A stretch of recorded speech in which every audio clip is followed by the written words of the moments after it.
So the drill we're looking at here is now called single arm extension. So it kind of moves on a little bit from the single arm, the side kick and the kick on side, and 1 pull 6 kick movements. But this time what we're doing is we're keeping our lead hand out in front for the support, and we're just using one arm to take the stroke. So common issues that we see with this is just not keeping the core engaged, twisting from the upper body, pressing down at the front of the stroke with the opposite hand. So we want to do this nice and slow and controlled. The slower you can execute this, the better. So it's keeping, in this case, the left arm out in front.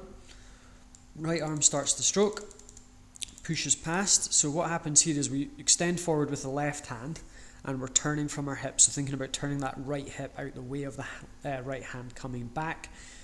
We push ourselves forward in the water, take a stroke round, working on that hand entry as well. So we want to make sure that our fingertips are the first thing to hit the water, not our shoulder. So we're speeding into that water. And we're going a little bit deeper. We don't want to go high on the surface, and we don't want to basically put the brakes on. So it's thinking about going a little bit deeper, extending forward with that stroke, and then taking the stroke round. Usual best rhythm with this is 6 strokes on one side, 6 strokes on the other.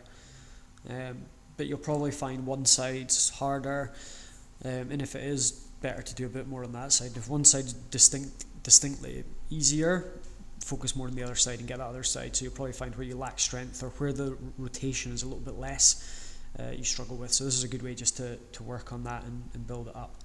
And you get nice, and the key thing as well is getting a nice rhythm. So start slow and just gradually, it's not about trying to get faster, but it's trying to just integrate a nice rhythm and keeping that kind of stroke rolling through rather than gliding and pausing at the stroke.